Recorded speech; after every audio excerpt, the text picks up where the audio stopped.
Hi, my name is Phoenix Cooper. Welcome to the second video of my three-part video series on my process. In the first video, we went over the head study, just making sure that painting worked and that idea was worth pursuing in general.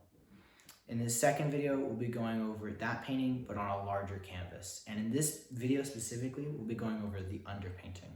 So if you have any questions, please leave them in the comments below and be sure to like and subscribe. Let's get started.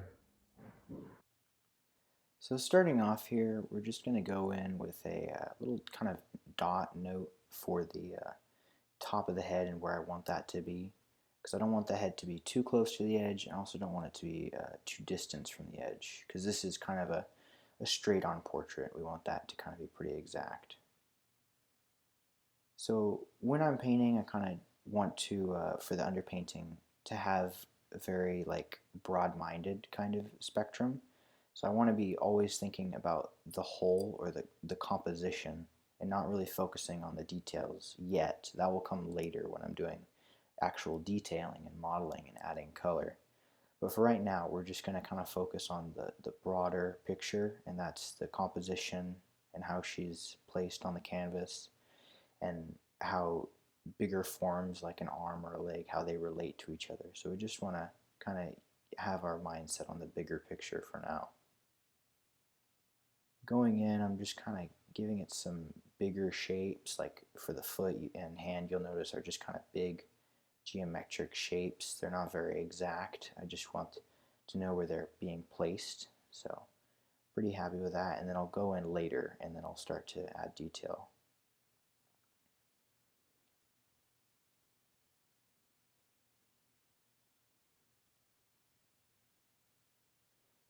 So when I'm painting, and this goes into more detailing in my opinion, but all painting is affected by it, I think, is I try to paint from visual experience and not just rely on my photographic reference. And you kind of want to paint with, intuition as well. So actually, here's a good example. If you look at her cheek to our right, you'll notice that there's just like a little bit of a lighter patch as it touches the edge, like there. It's a little bit of a cast reflection from that white color casting up on her cheek, and it kind of creates a nice little reflections, and I think it looks pretty good actually. But in the reference photo, that's not actually there.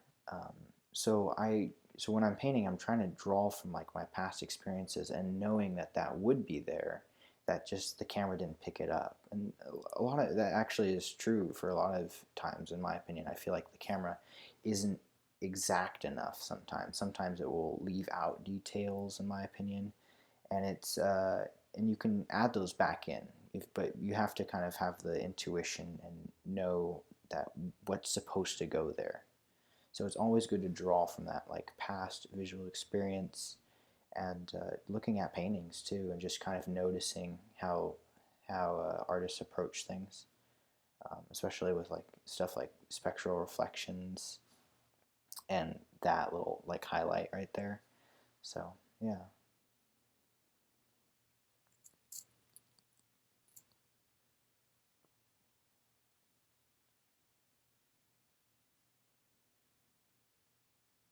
So right now I'm kind of getting into more of a detailed underpainting stage, starting to finalize like the portrait right there.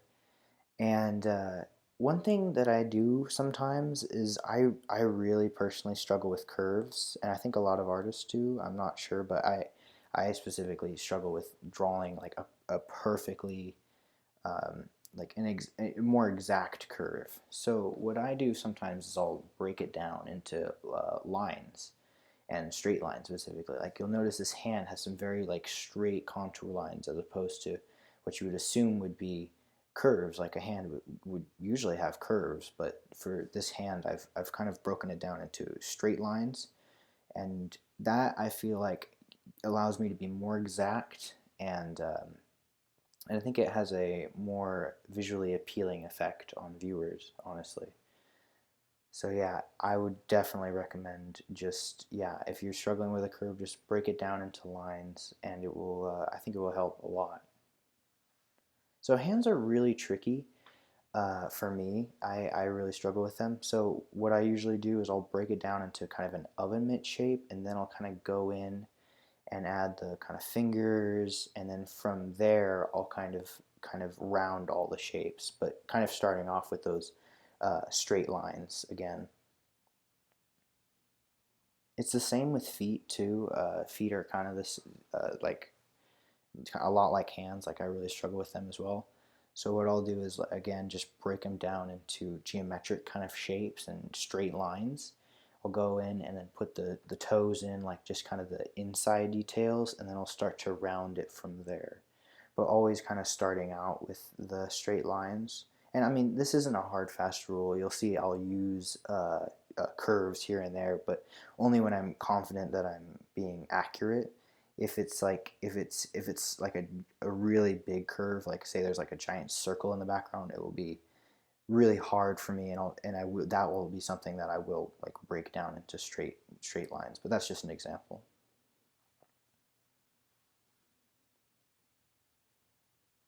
So for me, I really also struggle with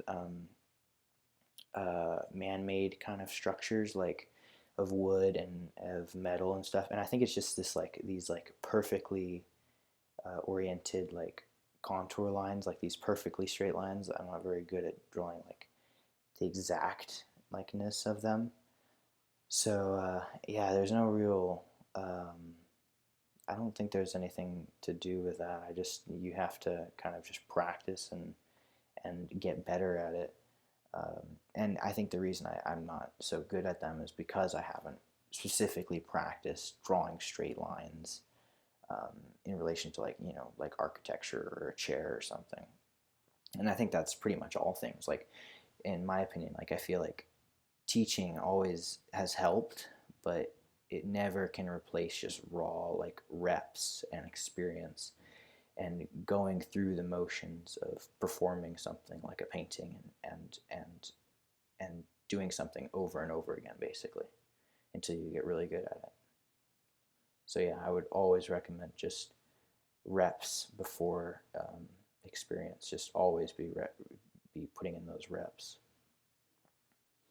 So yeah, that's kind of the finishing touches to my underpainting.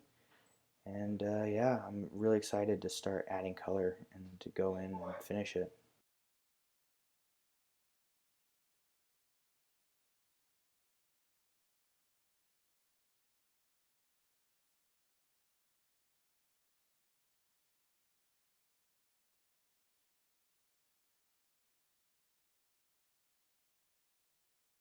Thank you for watching part 2.